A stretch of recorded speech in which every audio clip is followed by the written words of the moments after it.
Happy Saturday. Raining again.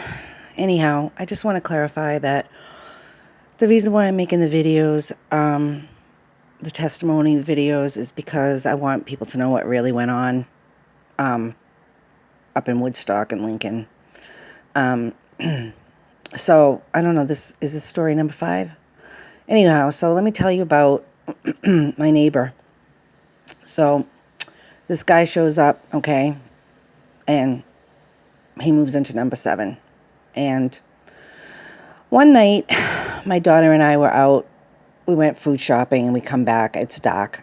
And we pull in, and we're taking the groceries out of the trunk. And this guy's, like, walking around aggressively with this flashlight. And I don't know. He comes up, and he's like, "Do you live here?" And I was like, "Yeah, who the hell are you?" You know?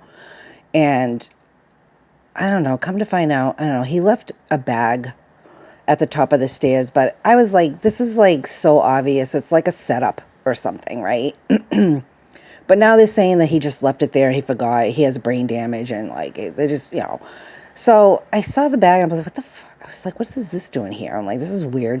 I figured somebody forgot it, right? So it just sat there. It just sat there for like, I don't know, days. I'd go to work. It's still there. So anyhow. And I told the people at work what was going on. Every single time something happened, poor Deer Park, sorry, I would tell them all the stuff that was happening at the apartment. But anyways, just the nice people at Deer Park.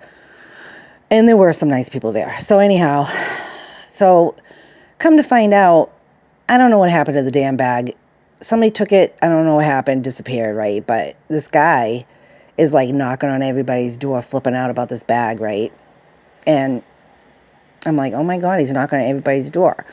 So we were trying to explain to him, like, we don't know what happened to it. Maybe it got plowed into the snowbank. I don't know.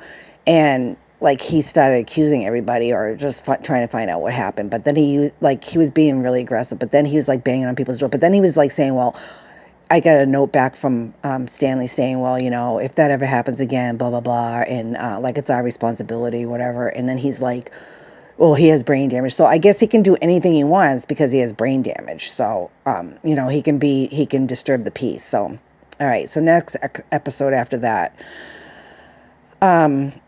he starts like, we shared a community garden, but for most part, nobody did anything in it. And I was like kind of taking care of Jennifer's roses and all the stuff that was being neglected on the property, including the community garden. So I started taking that over, and it was in front of his apartment. And so now, so he starts planting stuff in there, which is fine.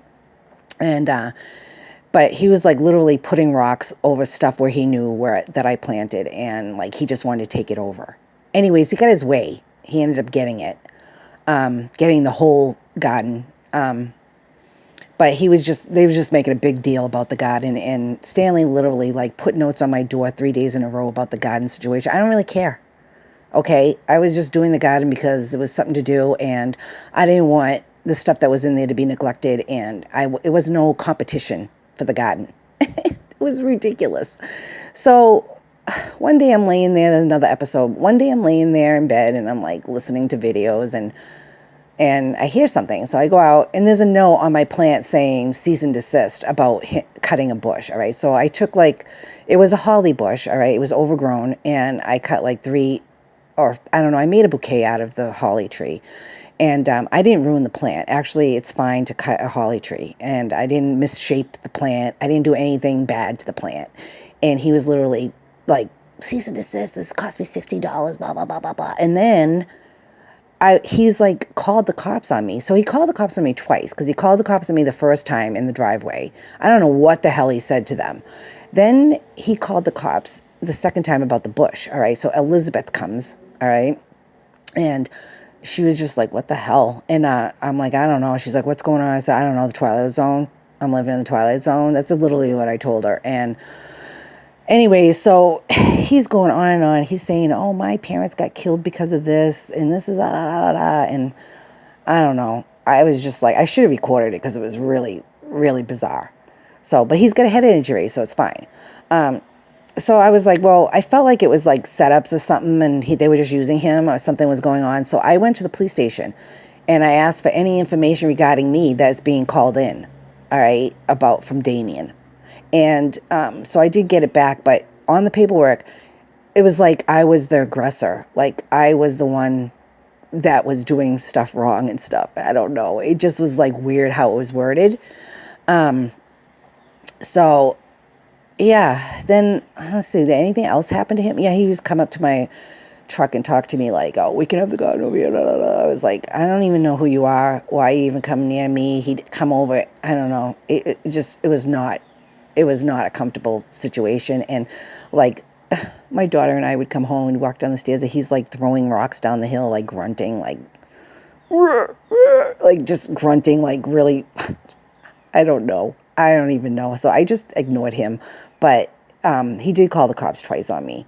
So then when I got kicked out, my other neighbor, Ed, oh my God, it's a whole nother story. He was like, oh yeah, Damon's a good guy. First he was saying he was an axe murderer. All right. He literally called him an axe murderer. And then he also said stuff about Stanley. And he was like, no, he's a good guy. Oh, he's not so bad. He's a good guy. I was like, yeah, he called the cops on me twice. So I don't really think he's a good guy.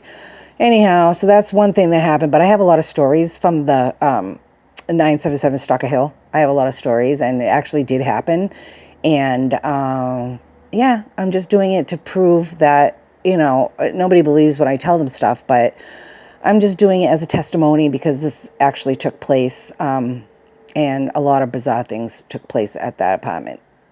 It's all written down for a court document, and I don't lie on court documents, so it's all there on the court documents that I gave to Plymouth.